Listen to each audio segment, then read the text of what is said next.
Okay, simulan na po natin ang ating pagluluto ng ating pininyahang manok. So magigisa po tayo ng sibuyas,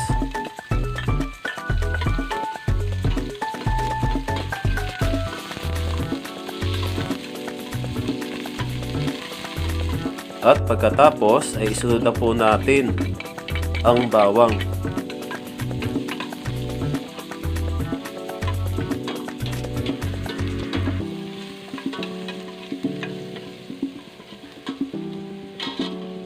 Next po, lagay na po natin ang ating manok.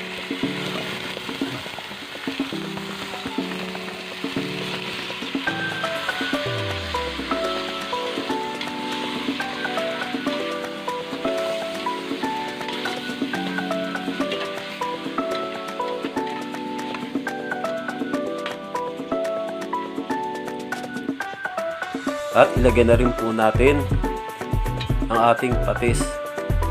So, tapansyahin lang po muna natin ang paglalagay ng patis kasi baka umalat naman. So, sangkutsain lang po natin yan, yung ating manok, para po maalis ang lansa.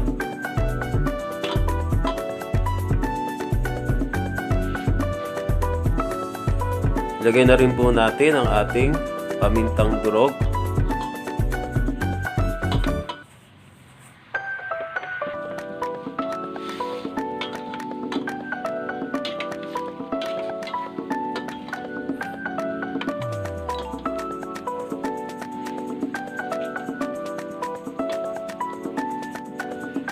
Takpan po muna natin at hayaang kumulo.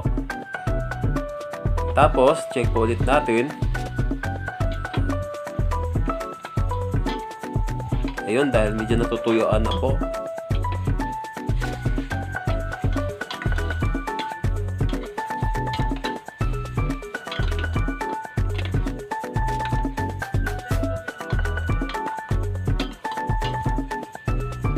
So, lalagay na po natin yung ating pineapple juice na galing po dun sa ating pineapple chunk.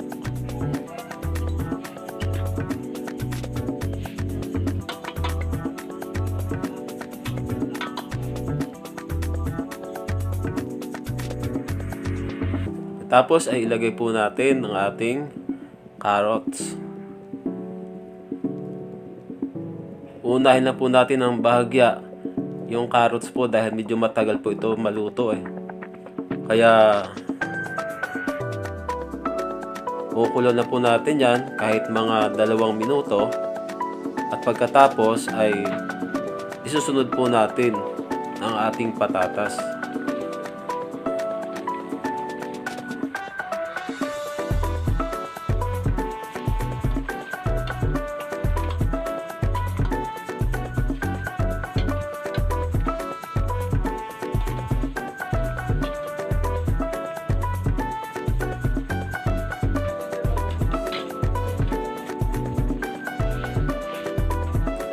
Ilalagay na rin po natin ang ating bell pepper.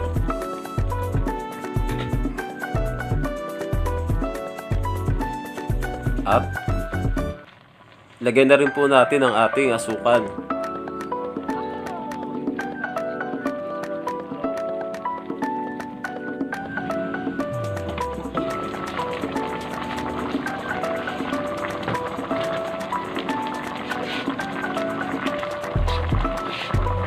Pwede na po nating ilagay ang ating gata dahil malapit na pong maluto yung ating manok at yung mga sahog na gulay.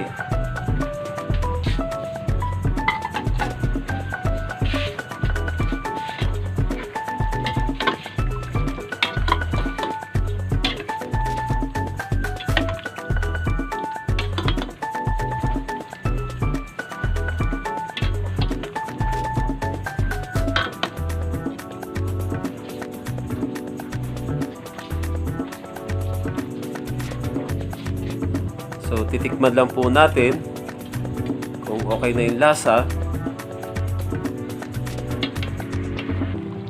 So, dahil medyo matabang pa po ng kaunti, magdadagdag po tayo ng kaunti pang patis.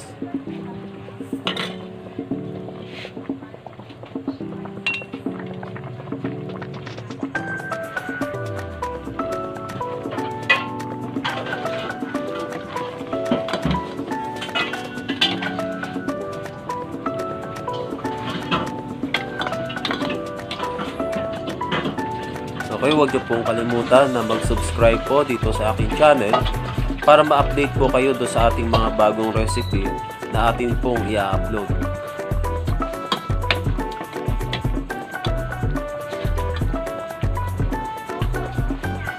So okay na po yung lasa. Ilalagay na po natin ang ating pineapple chunk.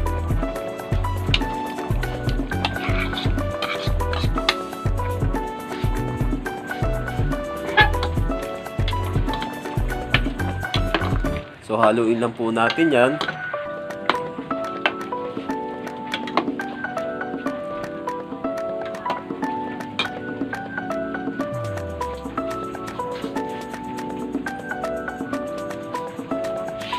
So takpan po muna natin at hayaan lang pong kumulo.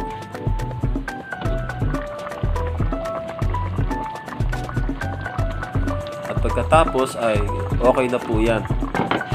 At gusto ko po yung medyo may sabaw, kaya hindi na po natin patutuyuan yung ating pong nilulutong pininyahang manok.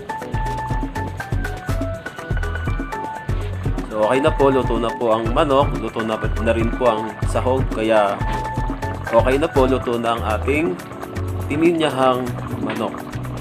Marami pong salamat.